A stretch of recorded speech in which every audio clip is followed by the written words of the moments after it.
Hi, welcome to today's review. As you can see, it's a game called Circuitry, which I have the prototype of, and it's not in final format, but it's a game I've very much enjoyed.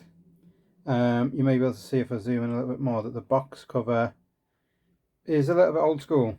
I'd say it's maybe looks a bit like an 80s or 90s game, but don't let that fool you. I'll show you what this game entails a little bit, and then talk about why I like it so much. As you can see, the setup is fairly straightforward. I've set up as if I'm playing a two-player game. Just move the box out of the way. And the centre card is always this number one card. If you've got two players, then I've got my two pawns on here. And everyone gets the card that has their current charge point on it, which is this kind of pentagon-shaped gem-looking thing, easy to spot. And obviously the orange player gets their one as well.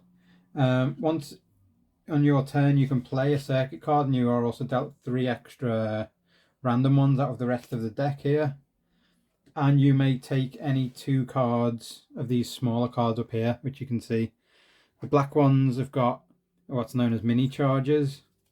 They can help you in some cases. The yellow ones are most probably the ones a lot of people are going to want, that's why there's a bigger stack of them. These are movement cards, and sometimes they have special powers in as well, like this one, exchange or whatever. But normally they'll give you, there's a few at the top, I haven't shuffled these very well. They'll give you something like this colour, blue, yellow, black. Normally you only need to use any colour to move. Moving would be going across the space. So, like I could move the orange down this way onto the blue node. That'll be one movement between each node once you've played stuff. There's some cool powers and things. And basically the aim of your game is to put down your charge somewhere that you can get to. Say you've ended up with loads of stuff down here, moved over there, you've managed to get somewhere, so you're thinking, oh, alright, I need to try and get to my node, and you've ended up getting round and wrapped over and moved along and stuff. You can end up somewhere over here, and you could end up going one move there, move here to charge. Once you have your charge, and once it runs off this card flips over to start the game. Actually, I forgot about that. Once you're off this is where you want to get back to win the game. Once you have your charge, the black master node. It takes a bit of time, it takes a bit of effort to get round. You've got to be strategic with where you place your stuff. Once you're back here and you finally place your charge there, that makes you the winner of the game. It's quite tricky, and actually it's a really well thought out game. The map is a bit awkward to get used to, but it's what's known as, they've called a wraparound map. So that means if you want to move off this, off the bottom bit here, let's zoom in just so you can see a little bit better. If you wish to move off the bottom line here where I am now, you can go down and it will bring you back up to the top end here. It's called a wraparound map, so then you can follow that down and it will take you off the top end and back over to here to get to this balloon module over here. Same with the side, obviously this right hand side will take you to this bit, and each side has 2 places where it comes off. Obviously you've got a more complicated map drawn up, something like this, then you've just got to be a little bit careful that you know what you're doing.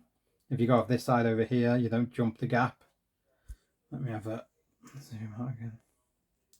So you wouldn't jump a gap across here if you came off the right hand side over here, say, and you wanted to go over there.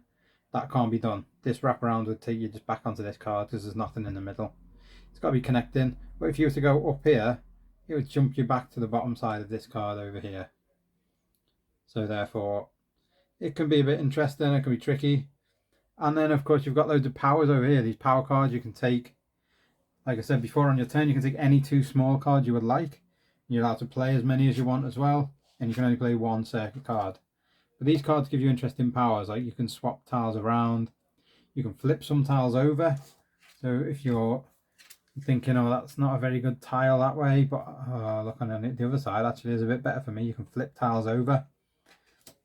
Except for the middle one, obviously the middle one has to stay flipped once everyone's off it. You can rotate cards, you can slide them along the side of other cards. Sliding literally means moving it around, like you could slide that to there.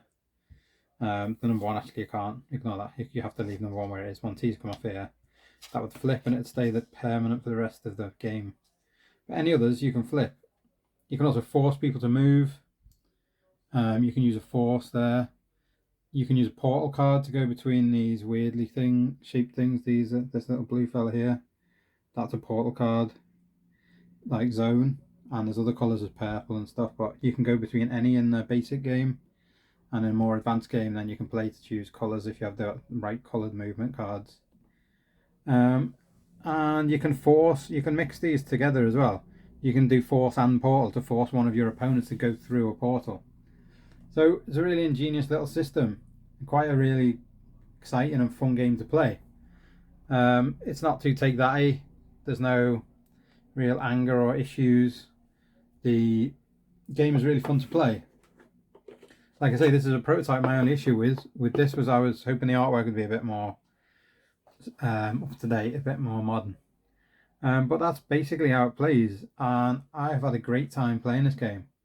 I think it's the only prototype that I've ever asked the designer if I can keep after I finish playing with it, because I enjoyed it that much. So I would suggest you go and check this one out. It's coming to Kickstarter soon. It's really good fun. It's interesting. It's fairly simple to play. Rules aren't too difficult.